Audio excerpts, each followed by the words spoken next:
आज आपण बनवणार आहोत चटपटीत तोंडल्याची सुकी भाजी। ही भाजी कशी करायची हे बघूया। ही भाजी झटपट तयार होते। तुम्ही हे मुलांच्या टिफिनमध्ये किंवा मिस्टरांच्या टिफिनमध्ये देऊ शकता किंवा तुम्ही जर सहलीला जात असाल तिथे नेऊ शकता। तर ही भाजी कशी करायची हे बघूया। तर चला। नमस्कार मंडळी, कसे आहात तुम्ही? मी ठीक आहे आणि आशा करते तुम्ही ठीक असाल। स्वागत आहे तुमचं माझ्या प्रफुल्लताई या चॅनलवर। तोंडळीची भाजी करण्याकरता इथे आपण तोंडळी घेतली आहे। याला स्वच्छ पाण्याने धुवून घ्यायचं आहे।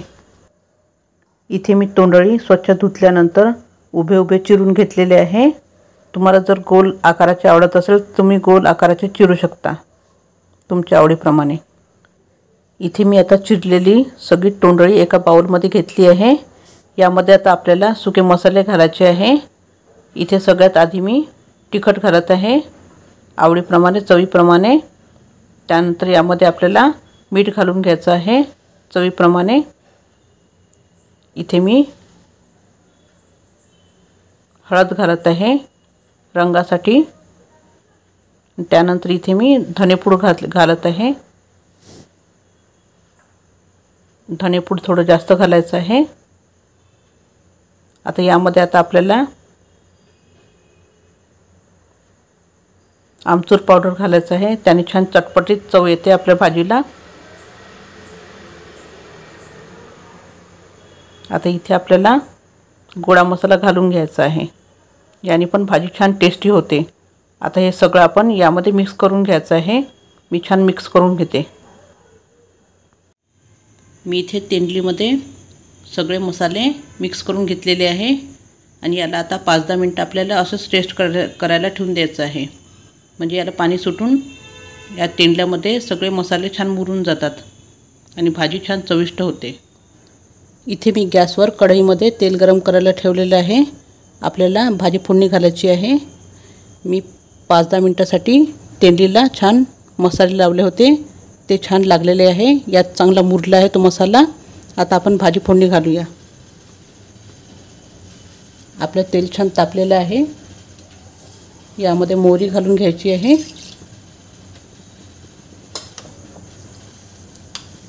आपली मोहरी छान फुलली की त्यानंतर जिरं घालून घ्यायचं आहे। मोहरी जिरं फुलल्यानंतर यामध्ये आपल्याला लसूण घालून घ्यायचं आहे।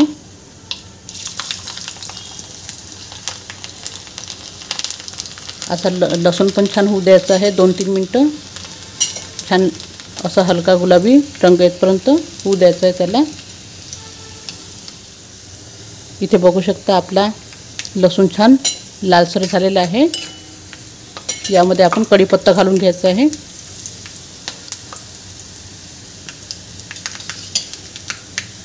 आता कढीपत्तानी लसूण छान झालेला आहे। यामध्ये आपण मसाला लावलेला तेंडूळ घालून घ्यायचा आहे।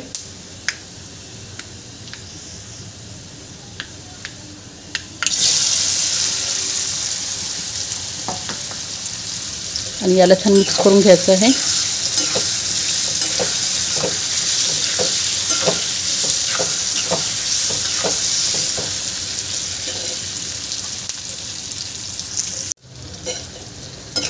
इथे आपण तेंडली छान परतून घेतली आहे। आता यावर आपल्याला झाकण ठेवून द्यायचं आहे आणि यावर थोडंसं पाणी घालायचं आहे। म्हणजे आपलं तेंडली हे जळणार नाही आणि छान शिजल्या जाईल। मी छान शिजवून घेते। इथे थोडा वेळ झालेला आहे। आपण बघूया आपली भाजी शिजली की नाही ती।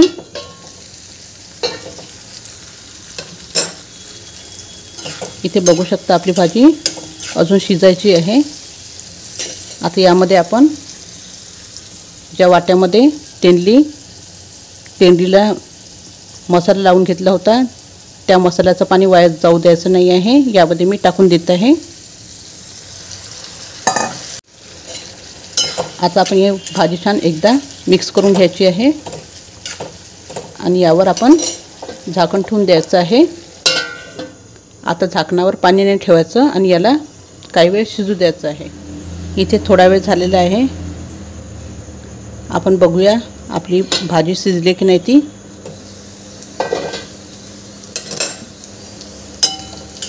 इथे बघू शकता आपली भाजी पूर्णपणे शिजलेली आहे आणि यातलं पूर्ण पाणी पण सुकून गेलेलं आहे, छान मोकळी झालेली आहे। आता यामध्ये सगळ्यात शेवटी आपल्याला खोबरा किस घालून घ्यायचा आहे आणि कोथिंबीर घालून घ्यायची आहे छान आणि मिक्स करून घ्यायचं आहे। इथे गॅस बंद करून देते मी। तुम्ही यामध्ये आपण खोबरा किस टाकला आहे, तुम्ही इथे तीळ किंवा शेंगदाण्याचा कुटही घालू शकता, तुम्हाला जे आवडत असेल ते। मी इथे गॅस बंद केलेला आहे। अशा तऱ्हेने तयार झालेली आपली चटपटीत तोंडल्याची सुकी भाजी। ही भाजी तुम्ही मुलांच्या टिफिनमध्ये देऊ शकता किंवा जर तुम्ही सहलीला जात असाल पिकनिकला वगैरे तिथे नेऊ शकता। आणि जर तुम्हाला वेळ नसेल तर अशी झटपट भाजी तुम्ही बनवू शकता। आणि तुम्हाला जर माझा व्हिडिओ आवडला असेल तर तुम्ही माझ्या व्हिडिओला लाईक करा, शेअर करा आणि सबस्क्राईब करा। धन्यवाद।